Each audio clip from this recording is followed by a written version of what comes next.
My life hit rock bottom about a year ago. For health reasons outside of my control, I couldn't function like a normal human being. I couldn't go outside, I could barely eat, and every day consisted of me rotting away in my bed. In this 8-month span, I lost 20 pounds, lost a lot of friends, and as someone known as chill my entire life, I've had to learn how to deal with anxiety attacks. I remember my only goal during this time was to feel normal again. I'm happy to say that after a year and 93 days, I am now kinda recovered. The health issues are still lingering, but for everything that was in my control, I've done the best I could to get back to normal. The process might have taken longer, but this is how I my life in 100 days. Step 1. Clean up your act. When your life begins to slip up, I believe that so does your environment. Clothes dirty, messy workspace. It's as if the physical matches what I was feeling internally. I felt terrible, so I wouldn't take care of myself or my environment. The environment didn't allow me to change, so I felt terrible. It was like an endless loop that dug me further and further down a hole. When I looked in the mirror, I saw someone who couldn't even take care of their hygiene or their messy room. What life changes was I gonna make?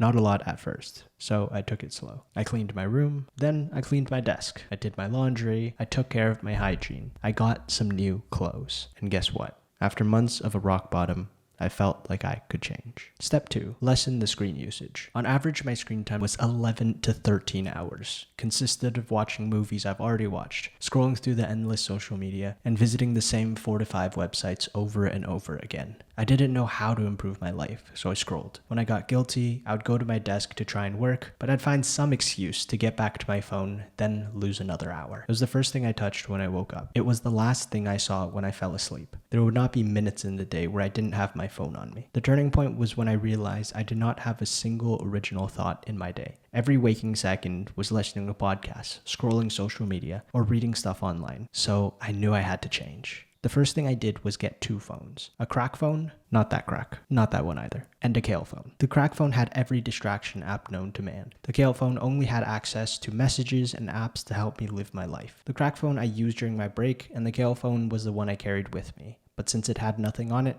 I didn't really use it. Instead of bargaining with myself when my willpower was weak, I removed the option completely. Now, my screen time is around 1 to 2 hours every day. Step 3. Trying out healthy habits. As a result of isolating myself away for so long, I started to get anxiety attacks whenever I did anything social. It felt like I couldn't control my thoughts, and I'd continue to spiral farther and farther until I could go home and be alone for a couple of hours. I had been feeling things I've never experienced before, and it was extremely uncomfortable. So I tried new things. Journaling for 3 days, practicing gratitude for about a week, therapy for 3 months, which I think now is a good time to talk about the sponsor of this video, BetterHelp.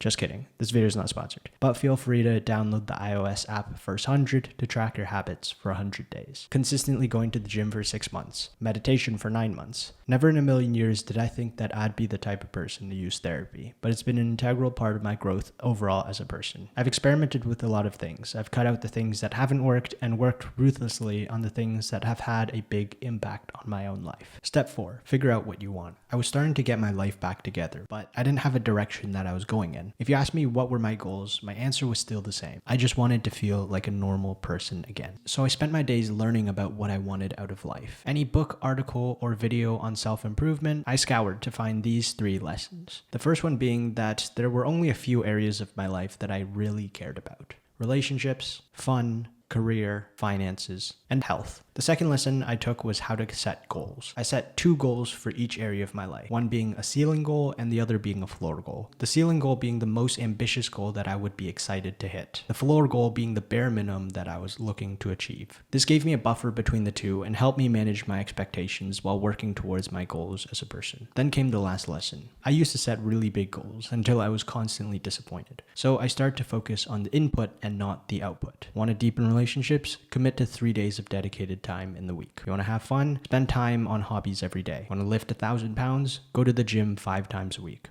I never knew when the results would arrive, so I focused my best on the inputs instead. Step 5. Building your schedule. You know what makes a good life? Good years. A good year is made from good months. A good month is made from good weeks. A good week is made from good days. You get my point. I now had everything in place to start to put everything into practice. I think it was best summed up here. Your life is made up of a series of ordinary Tuesdays. Figure out what your ideal normal Tuesday looks like. Because if you can have an amazing Tuesday, you'll probably have an amazing life. Of course, life has its glorious ups and downs, but that's maybe 10% of your life. I want to optimize for my own regular Tuesday. So this is currently the day I try to live every single day. Career, relationships, fun, health, finances. Outside of special events and vacations, my calendar shows what I prioritize in my life. Step 6. Doing what you're saying you're going to do. Despite being the biggest part of the entire 100 days, I knew what I had to do, when I had to do it, and why I was doing it. You see, everything before this was just preparing and getting in the right headspace to finally tackle the goals that I said that I would. Whenever I said I would do something and I didn't do it, it stopped any momentum of progress that I had and made me lose trust in myself. I'd then be consistent with my schedule for a couple of weeks, then mess it up. The cycle happens over and over again. I became confident in my abilities by doing the same things over and over again. I was building evidence in the type of person that I wanted to become, and that evidence came through setting goals, achieving them, setting goals, achieving them. Something similar that I learned through therapy was, despite having all of these grand ambitions, I could still be a friend to myself. I wouldn't treat anyone else as harshly as the way I treated myself. I thought it made me better, but it didn't. When I criticized myself, I quit things quicker, felt the lows worse, and it just was a net negative to my overall life. When I treated myself better, I gave myself more opportunities, I spent longer on projects, and I felt better during the entire process. Do what you say you're going to do, but be nice to yourself in the process. Step 7. Consistency over everything. At this point, I could finally look at myself in the mirror. My health still wasn't 100%, but it was through the habits that I was getting better. I could guarantee failure by quitting, but by being consistent, it was my only chance I had at success. Now, I've known this advice quite early, but I wish I could have followed it better. I always thought intensity could outwork consistency, but I've been wrong every single time. And in the end, it was actually taking walks that helped me out of this rock bottom. When I was nauseous and couldn't physically do anything else in the day, it was a promise to myself that I would walk for a minute outside. That minute turned to 5, then to 10, then to 20. And in the end, it was the one habit that helped me pick myself up piece by piece to every other step of these 100 days. If you want to do the same, check out the Habit Tracker First 100 on iOS. Step 8. Reflecting on the progress. Despite easily being the worst couple months of my life and me never wishing for that type of sickness even on my worst enemy, I would be lying if I said that I didn't grow from it and that it is now an integral part of my life. I actually stumbled across a book called The Myth of Sisyphus while rotting away in bed. And there's a line that I've kept close to my heart and has helped me throughout everything. The struggle itself towards the heights is enough to fill a man's heart. I hope that you've taken something away from this video.